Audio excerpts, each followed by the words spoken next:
Hello everyone, welcome back. তো আজকে এই ভিডিওতে আমি ডিসকাস করব আমরা কিভাবে ট্রেন্ড আইডেন্টিফাই করতে পারি। তো যে কোনো মার্কেটে তোমরা ট্রেড করো না কেন, সেটা ক্রিপ্টো মার্কেট হোক, ফরেক্স মার্কেট হোক বা স্টক মার্কেট হোক, ট্রেন্ড আইডেন্টিফাই করা কিন্তু খুবই ইম্পর্টেন্ট জিনিস। আমরা কিন্তু ট্রেন্ড আইডেন্টিফাই ছাড়া মার্কেটে কিন্তু ভালো করে এন্ট্রি নিতে পারি না। আমাদের অবশ্যই জানা উচিত যে আমাদের মার্কেটে এখন কি ট্রেন্ডে আছে, সেটা কি আপ ট্রেন্ডে না ডাউন ট্রেন্ডে না কনসলিডেশনে। তো এইটাকে কিভাবে আইডেন্টিফাই করতে হয়, খুবই একটা বেসিক একটা ভিডিও, কিন্তু বেসিক জিনিসগুলো ঠিকঠাক ভাবে কিন্তু কভার করলে অ্যাডভান্স জিনিস কিন্তু শিখতে বেশি টাইম লাগে না। তো এই ভিডিওটা শেষ পর্যন্ত দেখো, পুরোপুরিভাবে ইনডেপথে তোমরা বুঝতে পারবে যে আমরা ট্রেন্ড কিভাবে আইডেন্টিফাই করতে পারবো মার্কেট থেকে।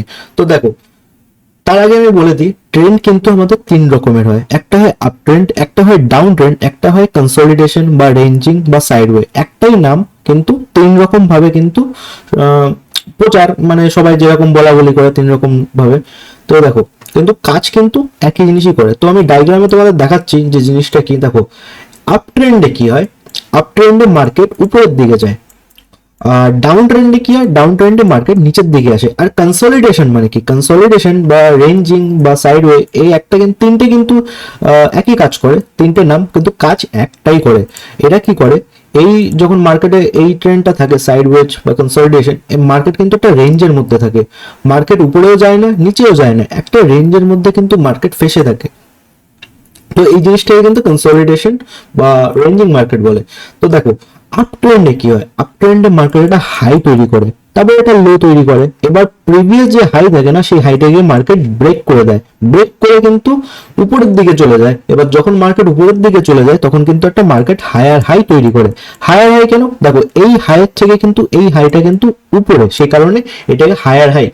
আর তারপরে মার্কেট কি তৈরি করে, হায়ার লো তৈরি করে। হায়ার লো কেন, দেখো এই লোটার থেকে কিন্তু এই লোটা কিন্তু উপরের দিকে, তো এর জন্য কিন্তু এটা হায়ার লো। সেম, তারপরে আবার যখন মার্কেট হায়ার হাই ব্রেক করে, তখন মার্কেট আবার কিন্তু একটা হায়ার হাই তৈরি করে। আর সেম জিনিস একটা হায়ার লো তৈরি করে মার্কেট। এরপরে কি হয়, এরপরে মার্কেট একটা ট্রেন্ডে চলে, সেটাই কনসলিডেশন। এই কনসলিডেশন ট্রেন্ডে কি হয়, মার্কেট একটা হাই তৈরি করে, একটা লো তৈরি করে। আর এই হাই ও লো এর মধ্যে কিন্তু মার্কেট ঘোরাফেরা করে। মার্কেট নতুন হায়ার হাইও তৈরি করে না, মার্কেট নতুন লোয়ার লো তৈরি করে না। তো এটাকে বলা হয় কনসলিডেশন মার্কেট। এরপরে যেটা হয় সেটা হয় ডাউন ট্রেন্ড। ডাউন ট্রেন্ডের মানে কি, ডাউন ট্রেন্ডের মানে হচ্ছে মার্কেট একটা লো তৈরি করবে, একটা হাই তৈরি করবে। এবার মার্কেট প্রিভিয়াস যে লো, এই লোটাকে ব্রেক করে দেবে, ব্রেক করার পর একটা নতুন লোয়ার লো তৈরি করবে। লোয়ার লো কেন, লোয়ার লো এই কারণে, কারণ দেখো এই যে লো, এই লো এর থেকে কিন্তু মার্কেট কিন্তু একটা নতুন একটা লো তৈরি করেছে, মানে এই লো এর থেকে কিন্তু নিচে মার্কেট ক্লোজিং করে একটা লো তৈরি করেছে, সেই কারণে এটা লোয়ার লো। এবার এরপরে মার্কেট কি তৈরি করে, একটা লোয়ার হাই তৈরি করে। তারপরে মার্কেট সেম প্রসেস, আবার লোয়ার লো, লোয়ার হাই। এবার এই লোয়ার হাই কেন, দেখো এই যে হাই, এই হাইয়ের থেকে কিন্তু এই হাইটা কিন্তু নিচে, সেই কারণে এটা লোয়ার হাই। আই হোপ তোমরা সবাই বুঝতে পেরেছো যে আমরা ট্রেন্ড কত রকমের ট্রেন্ড হয়। এবার আমি পুরোপুরিভাবে লাইভ চার্টে গিয়ে দেখাচ্ছি যে তোমরা কিভাবে আইডেন্টিফাই করতে পারবে। তো দেখো, একদম সিম্পল। সবচেয়ে প্রথমে তোমরা ট্রেন্ড আইডেন্টিফাই করার জন্য একটা হাই ধরবা, একটা লো ধরবা। যখনই মার্কেট এই হাই বা লো ব্রেক করে দেবে, তখন কিন্তু আমাদের সেই ট্রেন্ড কিন্তু মোমেন্টামের সাথে শিফট হওয়া স্টার্ট হয়ে যাবে। যেরকম দেখো, একটা হাই হাই ক্রিয়েট করলো মার্কেট, একটা লো তৈরি করলো।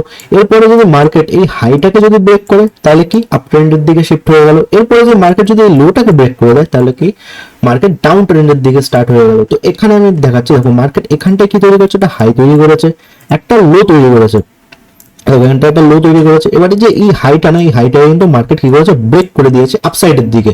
ব্রেক করার পরে এখানে কিন্তু একটা নতুন হায়ার হাই তৈরি হলো। এরপরে কি তৈরি হলো, একটা হায়ার লো তৈরি হলো, ঠিক আছে। তারপরে দেখো মার্কেট আবার উপরের দিকে গিয়ে আবার একটা হায়ার হাই তৈরি করেছে, আবার একটা হায়ার লো তৈরি করেছে। এরপরে কিন্তু মার্কেট কন্টিনিউ আপসাইডের দিকে হায়ার হাই হায়ার লো তৈরি করে যাচ্ছিল। যাওয়ার পরে দেখো এখানটায় মার্কেট কি করলো, মার্কেট একটা হাই তৈরি করলো, এবার মার্কেট একটা লো তৈরি করলো। এবার সেম জিনিস এখানে কি করলো, মার্কেট কিছুক্ষণের জন্য, দেখো প্রপার ভাবে কিন্তু কোনো কিছু কনসলিডেশন কিন্তু প্রপার ভাবে হয় না। কিছু কিছু টাইমে কিন্তু মার্কেট কি করে, কনসলিডেশনে কিন্তু সবসময় কিন্তু লোকজন বেশি ট্র্যাপ হয়।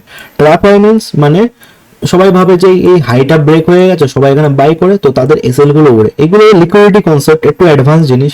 তো তোমরা যারা যারা স্মার্ট মানি কনসেপ্ট শিখতে চাও, ডেসক্রিপশনে প্লেলিস্ট দেওয়া আছে স্মার্ট মানি কনসেপ্টে, ওখানে আমি ইনডেপথ এক্সপ্লেইন করেছি যে তোমরা স্মার্ট মানি স্ট্রাকচার কিভাবে ড্র করতে হবে, অর্ডার ব্লক, অর্ডার ফ্লো, পুরোপুরি ভাবে ইনডেপথ ভিডিও আছে, লিকুইডিটির পুরো ভিডিও আছে। তো তোমরা এইসব ভিডিওগুলো দেখো, তাহলে তোমরা বেটার একটা আন্ডারস্ট্যান্ডিং পাবে যে মার্কেট অ্যাকচুয়াল কাজ কি করে করে। তারপরে দেখো, এবার দেখো মার্কেটে হাই তৈরি করে, মার্কেট এবার লো তৈরি করলো, এরপরে দেখো মার্কেট কিন্তু এর মধ্যে কিন্তু রেঞ্জ হচ্ছিল, মানে ঘোরাফেরা করছিল। ঘোরাফেরা করার পরে মার্কেটে হাই তৈরি করলো, হাই তৈরি করার পর কিন্তু মার্কেট এখানে একটা ইন্টারেস্টিং জিনিস ক্রিয়েট করেছে, সেটা কিন্তু এখানে কিন্তু মার্কেট আস্তে আস্তে কিন্তু ডাউন সাইডের দিকে কিন্তু শিফট হচ্ছে। দেখো একটা লো তৈরি করলো, একটা হাই তৈরি করলো, এবার দেখো মার্কেট এই লোটাকে কিন্তু ব্রেক করে দিল। তারপরে দেখো এখানে একটা নতুন লোয়ার লো তৈরি হলো, তারপরে একটা লোয়ার হাই তৈরি হলো, তারপরে মার্কেট কিন্তু এরকম ভাবে লোয়ার লো লোয়ার হাই তৈরি করতে করতে কিন্তু মার্কেট কন্টিনিউ ডাউন সাইডের দিকে শিফট করতে করতে কিন্তু মার্কেট আবার কিন্তু একটা হাই আর লো এরকম কিন্তু একটা ক্রিয়েট করছে। দেখো হাই লো ক্রিয়েট করছে, এরপরে এইভাবে মার্কেট এখন একটা ছোট একটা জোনের মধ্যে ফেসে আছে, তোমরা বলতে পারো একটা ছোট একটা জোনের মধ্যে ফেসে আছে বা কনসলিডেশন মার্কেট। তো পুরো ইনডেপথে আমরা শিখলাম যে আমরা কিভাবে মার্কেটের ট্রেন্ড আইডেন্টিফাই করব। মার্কেটের ট্রেন্ড আইডেন্টিফাই তোমরা যদি এই সব কনসেপ্ট গুলো যদি একটুখানি ডিফিকাল্ট মনে হয়, তাহলে কিন্তু তোমরা আরেকটা টিপস এখানে অ্যাপ্লাই করতে পারো। সেটা কি, তোমরা ট্রেডিং ভিউ চার্টে যাবে, যেরকম আমরা ট্রেডিং ভিউ চার্টে আছি, ইন্ডিকেটর সেকশনে যাবে। ইন্ডিকেটর সেকশনে গিয়ে এখানটা তোমরা কিন্তু একটা কাজ করবে, মুভিং অ্যাভারেজ লাগাবে। মুভিং অ্যাভারেজ লাগাবে, আমি এখানে টাইপ করে দিচ্ছি মুভিং অ্যাভারেজ। দেখো এখানে একটা স্মুথ মুভিং অ্যাভারেজ এসে গেছে, এখানে একটা এক্সপোনেনশিয়াল। তো তোমরা এক্সপোনেনশিয়ালি লাগাতে পারো, যেটা আমরা ইএমএ বলি, ঠিক আছে। তো এখানে ইএমএ তে কি করবা, গিয়ে সেটিং করবা, এই 9 থাকবে না, 9টাকে তোমরা 200 করে দেবা। One of the best moving average, ঠিক আছে, সেটিংস এটা। কারণ এইভাবে কিন্তু আমরা প্রপার ভাবে এটা আইডেন্টিফাই করতে পারবো যে ট্রেন্ড কোন দিকে আছে। দেখো মুভিং অ্যাভারেজে 200 যদি উপরে মার্কেট থাকে তাহলে কিন্তু এটা একটা আপ ট্রেন্ড, বা মুভিং অ্যাভারেজে যদি মার্কেট নিচের দিকে থাকে বা লোয়ার হাই লোয়ার লো তৈরি করে, তাহলে কিন্তু এটা আমাদের জন্য ডাউন ট্রেন্ড। তো তোমরা যদি একটু কনফিউজ হও যে হায়ার হাই কিভাবে আইডেন্টিফাই করবো, হায়ার লো কিভাবে আইডেন্টিফাই করবো, তো তোমরা আপাতত এই ইএমএ লাগিয়ে এই জিনিসটা কিন্তু তোমরা মার্কেটের ওভারঅল ট্রেন্ড কোন দিকে সেটা তোমরা আইডেন্টিফাই করতে পারবা। দেখো মার্কেট এখন কিন্তু ওভারঅল আপ ট্রেন্ডের দিকে। তো এই আপ ট্রেন্ডের দিকে কেন, কারণ দেখো 200 মুভিং অ্যাভারেজে কিন্তু মার্কেট উপরে, ঠিক আছে। তো এইভাবে তোমরা সহজে কিন্তু ট্রেন্ডটাকে আইডেন্টিফাই করতে পারবা। তো আই হোপ সবাই ভিডিওটা বুঝতে পেরেছো। তো যদি এই ভিডিওটা খুবই হেল্পফুল লেগে থাকে তাহলে লাইক করো, আর আমার চ্যানেলটা নতুন চ্যানেল, তো একটু সাবস্ক্রাইব করে আমার চ্যানেলটাকে একটু গ্রো করে দাও, এটা একটা রিকোয়েস্ট থাকবে তোমাদের কাছে। তো তোমরা যারা যারা এখন আমার হোয়াটসঅ্যাপ গ্রুপে অ্যাড হওনি, আমার হোয়াটসঅ্যাপ গ্রুপে আমি ভিআইপি সিগন্যাল দিই ফরেক্স এর উপর, গোল্ডের উপর। তো তোমাদের ডিসপ্লের উপর শো হচ্ছে, এইভাবে ঠিক আমি সিগন্যাল প্রোভাইড করি হোয়াটসঅ্যাপ গ্রুপে। তো তোমরা যারা যারা অ্যাড হতে চাও, ফ্রিতে তোমরা অ্যাড হতে পারবে। তো এটাই ছিল ছোট একটা video. Thank you so much guys ভিডিওটা দেখার জন্য। সবাই ভালো থেকো, দেখা